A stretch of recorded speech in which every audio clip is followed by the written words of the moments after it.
అందరికీ నమస్కారం అండి. ఈరోజు చెప్పే కథ పేరు వెచ్చని వెన్నెల. ఈ కథను రచించిన వారు సత్యనారాయణ గారు. ఇంకా కథలోకి వెళ్తే, ఆమె వంక దొంగచూపులు చూస్తున్నాడు అతను. ఆమె తన వైపు చూసేసరికి చటుక్కున దృష్టి మళ్లించుకున్నాడు. బంధుమిత్రులతో సందడిగా ఉన్న ఆ పెళ్లి ఇంట్లో ఆమె మీదే ఉంది అతని దృష్టి అంతా. ఆమె కనిపించగానే అతి మది పూలజల్లతో నిండిపోతుంది, పసిడి వన్నెతో. నాజుకుగా లవణ్యంగా ఉట్టిపడే ఆమె రూపం ఎంతటి మగవాడినైనా ఇట్టే ఆకర్షించుకోవడం వింతలేదు.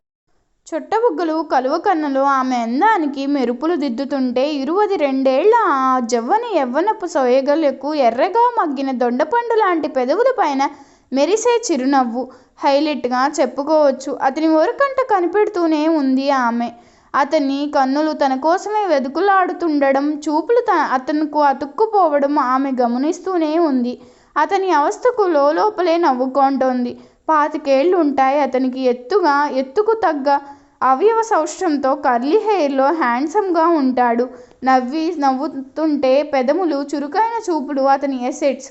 ఆ యువతి పేరు శిరీష అయితే ఆ యువకుడి పేరు ప్రతీక్.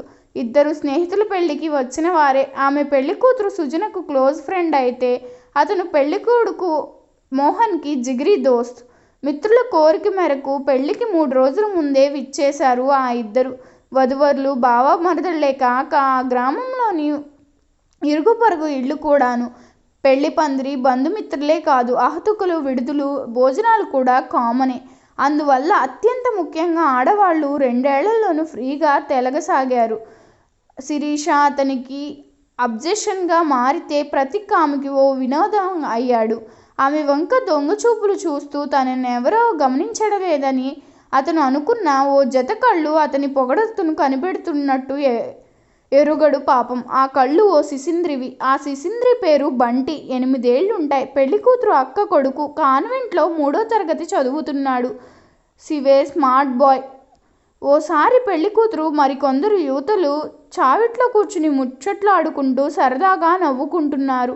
వారిలో శిరీష కూడా ఉంది. బయట అరుగుపైన ఒంటరిగా కూర్చుని న్యూస్ పేపర్ తిరిగేస్తూ ప్రతీక్ చూపులు శిరీష మీదే ఉన్నాయి. దొంగ చూపులతో ఆమె ఆనందాన్ని కాచుకుంటున్నాడు. శిరీష తీయని స్వరం నవ్వుతుంటే చొట్టలు పడుతున్న చెక్కిళ్ళు అతన్ని మరిపిస్తూ మైమరిపిస్తున్నాయి. ఎప్పటినుంచో ప్రతీక్ని కనిపెడుతున్న బంటి అక్కడ హఠాత్తుగా ప్రత్యక్షమయ్యాడు. తప్పుడు కాకుండా వీధి తలుపు ఓరగా మూసి ప్రతీక్ ఎదుట నిలుచున్నాడు. ఓయ్ మిస్టర్, నువ్వు వచ్చినప్పటి నుంచి చూస్తున్నాను. నేను మా పిన్ని ఫ్రెండ్. ఎక్కడుంటే అక్కడ తయారైపోతున్నావు నువ్వు. నీ దొంగ చూపులు నాకు దొరికిపోయాయి. మా చిన్నాన్న ఫ్రెండ్ అని వార్నింగ్లో వదిలేస్తున్నాను. శిరీష అక్కకు ఇక్కడ ఎవరూ లేరనుకుంటున్నావేమో. నేనున్నాను. నా పేరు బంటి. నాకో పెద్ద ఫ్రెండ్ సర్కిల్ ఉంది. ఇంకోసారి ఆ అక్క వంక కాదు ఏ అక్క వంక అయినా సరే చూసావంటే నా ఫ్రెండ్ని తీసుకొచ్చి నీకు బుద్ధి చెబుతాను, జాగ్రత్త అంటూ వార్నింగ్ ఇచ్చేశాడు. చేతులు 2 నడుం మీద పెట్టుకుని హీరోలా పోజిస్తూ ఉర్మకుండా పడ్డ పిడుగుకు అవాక్కయ్యాడు ప్రతీక్. తేరుకునేసరికి ఆ శిశింద్రి అక్కడ లేడు.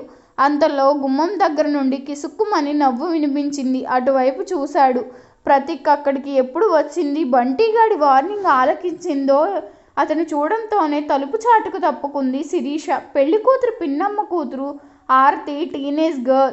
ఇంటర్మీడియట్ 2nd ఇయర్ చదువుతుంది. పిల్ల అందమైన కాక చలాకీ అయినది కూడాను. ప్రతి అడితిని అమితంగా ఆకర్షించుకున్నాడు. ఇష్టమా, ప్రేమ అందుకే తెలియదు కానీ తన మళ్ళీ చూడాలనిపిస్తోంది. ఓసారి ప్రతీక్ గార్డెన్లో కూర్చుని పేపర్ బ్యాగ్ ఏదో చదువుకుంటుంటే అతని వద్దకు వచ్చింది ఆరతి. అతని ఎదురుగా కూర్చున్నా నా పేరు ఆరతి అంది. ఇంటర్ 2nd ఇయర్ చదువుతున్నాను. నైస్ టు హియర్ అన్నాడు ప్రతీక్ మందహాసంతో. పెళ్లి కూతురు మా అక్కే, మా పెద్దనాన్న కూతురు అన్నాడు పుస్తకాల్లోంచి చూపులు మరచలకుండానే. మా వాళ్లకు నేను ఒక్కతే కూతుర్ని మళ్ళీ అంది. అన్నాడు. మాకు పొలాలు తోటలు ఉన్నాయి చెప్పింది. ఐసీ. అతని వరుస నచ్చలేదు పిల్లకు. నేను మీతో సరదాగా మాట్లాడాలని వస్తే మీరు పుస్తకాల నుంచి తలెత్తరేమంది కినుకుగా. సారీ అంటూ పుస్తకం మూసేశాడు. ఆ పిల్ల వదనంలోకి మళ్ళీ కళ వచ్చింది. మీరు అమెరికా నుండి వచ్చారటగా అదా అని అడిగింది. అవునని తలూపాడు. మీకు గర్ల్ ఫ్రెండ్ ఉందా? లేదు, నాకు బాయ్ ఫ్రెండ్ లేడు అంది. రియల్లీ? అవును, కానీ ఇప్పుడు ఓ బాయ్ ఫ్రెండ్ దొరికాడు ఎగ్జాక్ట్గా చెప్పింది. హో వండర్ఫుల్ నవ్వాడు. ఎవరని అడగరేం? గోము పెట్టింది. ఎవరో ఆ లక్కీ ఫెలో. మీరే? నేనా? కంగారు పడ్డాడు అతను. అవును, ఇన్ఫ్యాక్ట్ నేను మిమ్మల్ని ప్రేమిస్తున్నాను. సిగ్గుతో ముఖం చేతుల్లో కప్పుకుంది. గుడ్ గాడ్, సిటీ గర్ల్సే ఫాస్ట్ అనుకుంటా. ఈ ఎల్లపడుచులు సూపర్ ఫాస్ట్గా ఉన్నారు అనుకున్నాడు ప్రతీక్. చటుక్కున లేచి నిలుచుని నాకు కొంచెం పనుంది అంటూ వెళ్ళబోయాడు. ఆ శిరీషకు సైట్ కొట్టడమే నిరుపుకోపులతో ఉంది. ఆరతి అతని ఉలికిపాటు చూసి ఆ బంటిగాడు నాకంతా చెప్పేశాడు అంది. మళ్ళీ మై గాడ్, ఆ లిటిల్ డెవిల్ పందిరంతా దండోరా వేసినాడా ఏమిటి అనుకుంటూ అక్కడి నుంచి హడావిడిగా నిష్క్రమించాడు ప్రతీక్. కించిత్తు నిరుత్సాహం చెందిన నేను వదలానే అక్కయ్య, పెళ్ళి అయ్యేలోపున నీ చేత ఐ లవ్ యూ చెప్పిస్తాను అంటూ అతన్ని అనుసరించింది ఆ పిల్ల. అక్కడ ఆరతి తల్లిదండ్రుల దృష్టి కూడా ప్రతీక్ పైన పడడం విశేషం. ఏమండి, ఆ అమెరికా కుర్రోడిని చూసారా? చక్కగా ఉన్నాడు. సాఫ్ట్వేర్ ఇంజనీర్ అట. జీతం $లో వస్తుంది. అతనికి మన అమ్మాయిని ఇస్తే బావుంటుందేమో అంది ఆరతి తల్లి భర్తతో. బాగానే ఉంటుంది, కానీ అమెరికా బుల్లోడు కదా, పల్లెటూరి పిల్లని చూసుకుంటాడో లేదో సందేహం వెలిబుచ్చాడు అతను. మన ఆరతికి ఏం తక్కువ? అందం ఉంది, చదువు ఉంది, కట్నం ఎంతైనా సరే గట్టిగా ప్రయత్నించండి అందామె. చదువు పూర్తి కాకుండానే పెళ్ళంటే ఆరతి గోల పెడుతుందేనేమోనే. ఇంత మంచి సంబంధం మనకు కావాలనుకున్నప్పుడు వస్తుందా ఏమిటి? అమ్మాయిని నేను ఒప్పిస్తాను గాని ముందు మీరు ఆ ప్రయత్నంలో ఉండండి అని ఆవిడ గట్టిగా చెప్పడంతో సరేలేవే అన్నాడు అతను. ఉదయం బ్రేక్ఫాస్ట్ చేసి పందిట్లో కూర్చుని కాఫీ తాగుతూ న్యూస్ పేపర్ చదువుకుంటున్నాడు ప్రతీక్. ఆరతి తండ్రి నారాయణరావు అతని దగ్గరకు వచ్చి కూర్చున్నాడు. అతను తన వివరాలు అడుగుతుంటే పల్లెటూరు కుతూహలంగా అనుకున్నాడు ప్రతీక్. కానీ చివరగా మా అమ్మాయికి పెళ్ళికి ఉంది. నిమ్మ చూశాక నిన్ను అల్లుణ్ణిగా చేసుకోవాలని తెగ ఉబలాట పడిపోతుంది మా ఆవిడ. నాకు వచ్చాననుకోక ఫోన్ నెంబర్ ఇచ్చావంటే మీ వాళ్ళతో మాట్లాడతాను అని అతను అనడంతో హఠాత్తుగా పొలమారింది ప్రతీక్కి. కాఫీ బట్టల మీద ఒలికింది. జాగ్రత్త బాబు, మెల్లగా త్రాగు అన్నాడు నారాయణరావు. మా ఆరతి అందంగానే ఉంటుంది, మహా చలాకి అయిన పిల్ల, ఇంటర్ చదువుతోంది. నువ్వు చూసావుంటావు. అంతలో ఎవరో పిలవడంతో మళ్ళీ కలుద్దాం అంటూ లేచి వెళ్ళిపోయాడు అతను. కిసుక్కున నవ్వి వినిపించడంతో ఉలిక్కిపడి అటువైపు చూశాడు ప్రతీక్. హాల్లో ముసిముసి నవ్వు నవ్వుకుంటూ వెళ్ళిపోతుంది శిరీష కంటపడింది. ఊడుక్కున్నాడు. సాయంత్రం అమ్మాయిలంతా సావిట్లో కూర్చుని కబుర్లు చెప్పుకుంటూ చేతులకు గోరించాకు పెట్టుకున్నారు. ఆ సమయంలో పందిట్లో ఒంటరిగా కూర్చున్న ఓ ముసలమ్మ శిరీషను పిలిచింది. ఆమె బాగానే పక్కన కూర్చోబెట్టుకుని ఆ కబురు ఈ కబురు ఆడులు నెమ్మదిగా ఆ పిల్ల ఆ తల్లిదండ్రుల వివరాలు రాబట్టింది. తరువాత ఉన్నట్టుండి నా మనవడు హైదరాబాద్లో బ్యాంక్ మేనేజర్గా పనిచేస్తున్నాడు. జీతం ఎక్కువే. కుర్రాడు నీలాగే తెల్లగా మన్మధుడిలా ఉంటాడు. మీ ఇద్దరికి ఈడు జోడు చక్కగా కుదురుతుంది పిల్ల. మీ వాళ్ళు నీకు సంబంధాలు చూస్తూ ఉంటారులే. ఈ పెళ్ళయ్యాక వెళ్ళి మీ వాళ్ళల్లో మాట్లాడి రమ్మని మా అబ్బాయితో చెబుతాను అంది ముసలమ్మ. శిరీష బిత్తరబోయి చూస్తే పందిట్లో మూలగా కూర్చుని పుస్తకం చదువుతున్నట్లు నటిస్తూ వారినే గమనిస్తున్న ప్రతీక్ పొలమారింది. అప్రమత్తంగా అటువైపు చూసింది శిరీష. నోరు వెళ్ళబెట్టి చూశాడు తను. మీ నాన్నగారి అడ్రస్ ఈ తల్లి అన్న ముసలమ్మకు అలాగేనండి, వెళ్ళేలోపు ఇస్తానులే అండి అని జవాబిచ్చి ఆధారాలపైన వెలమేసి ఎలమునియా మందహాసంతో కొంటిగా ప్రతీక్ వైపు వీక్షిస్తూ అక్కడి నుంచి తుర్రుమంది శిరీష. కంగారు పడ్డాడు ప్రతీక్. గుడ్ గర్డ్ అలర్ట్గా ఉండకపోతే ఆమెను ఎవరో తన్నుకుపోయేలా ఉన్నారు అనుకున్నాడు గుండెపైన చెయ్యి వేసుకుంటూ. అవి పున్నమి రాత్రులు కావడంతో పుచ్చపువ్వులు పరిచినట్టు పల్లె అంతా వెన్నెల తెల్లగా మెరిసిపోతుంది. పెళ్లివారిళ్లలోని మగవాళ్ళంతా పందిట్లో పడుకుంటే ఆడవాళ్ళు పెరట్లో ఆరుబయట పక్కలు వేసుకున్నారు. పందిట్లో పడుకున్న ప్రతీక్కి జామురాత్రి గడిచినా కంటిపైకి కునుకు రావడం లేదు. లేచి పందిటి నుంచి బయటికి వచ్చాడు. వెన్నెల కచ్చగట్టినట్టు వెచ్చగా సోకుతోంది అతనికి. సాయంత్రం ముసలమ్మ శిరీషకు తన నువడి సంబంధం గురించి చెప్పినప్పటి నుంచి కంగారు పట్టుకుంది. అతనికి ఎలాగైనా శిరీషను కలిసి మాట్లాడాలని అవతాహలపడ్డాడు. కానీ ఒంటరిగా దొరకడం లేదు. ఆమె కావాలని తప్పించుకు తిరుగుతుందేమోననుకున్న అనుమానం కలిగింది. చైన్ లెస్గా నడుస్తూ తోటవైపు నడిచాడు ప్రతీక్.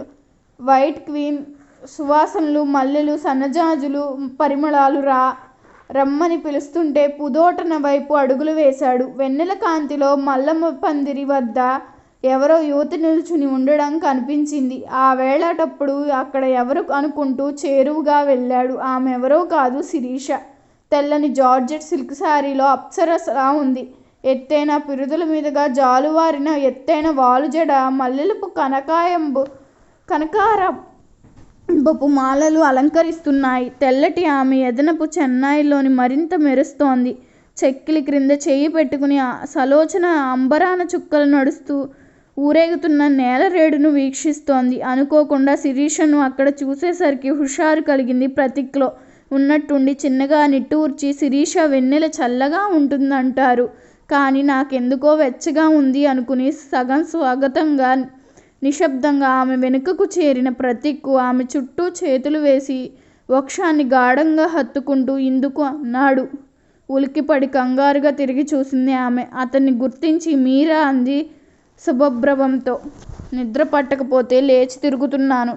నీలాగే నన్ను వెన్నెల కలుస్తోంది. మరి వదలండి అంటూ అతన్ని కౌగిలేసి ఆమె విడిపించుకోబోతే మరింత బిగించాడు అతను. ఆ కౌగిట్లోని వెచ్చదనం ఇద్దరినీ మైమరిపించింది.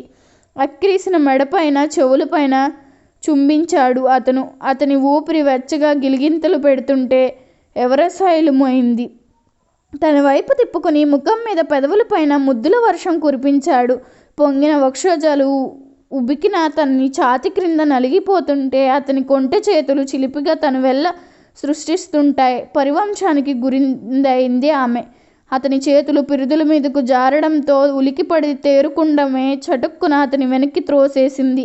అబ్బా, ఏమిటి ఈ అల్లరి? మురిపెంగా విసుక్కుంది. ఇది అల్లరి కాదు డియర్, అనురాగవల్లరి. వెచ్చని వెన్నెల సిగల నుంచి ఉద్భవించింది ప్రేమజూరి అన్నాడు అతను. మీ కవిత్వానికేమో గాని నన్ను వదిలేయండి. ఆ ఆరతికి మీకు తగిన పిల్ల. ఎడవి బిగున నవ్వుకు ఆపుకుంటూ అందామె. ఆరతి వాన కూతుర్ని చేసుకోమని అరగంట సేపు నా హారతి పట్టిన మాట వాస్తవమే, కానీ సంగతి తెలిసి మా ఆవిడ నన్ను చంపేస్తుంది భయం నటించాడు అతను. నేను భూసిం, నాకు ఆ మా అమ్మగారి మనవడు చేసుకోవాలని ఉన్నా మా ఆయన ఊరుకోడు మరి అందామె. ఆమె హృదయం మీదకు లాక్కున్నాడు ప్రతీక్. వదలండి, ఎవరైనా చూస్తే బావుండదు అంది మారంగా జరుగుతూ. అయితే ఒంటికేలికి పోసుకోవడం కోసమని నిద్రలేచి వచ్చిన బంటి ఆమెను చూడగానే చూశాడు. ప్రతీక్ని చూడలేదు. మల్లె పందిరి కింద తెల్లటి చీరలో ఉన్న స్త్రీ ఆకారాన్ని చూడగానే భయం వేసింది వాడికి. పోసుకుంటున్న వాడల్లా మధ్యలోనే ఆఫీస్ బాబాయ్ దెయ్యం అని అరుస్తూ లోపలికి పరిగెత్తాడు.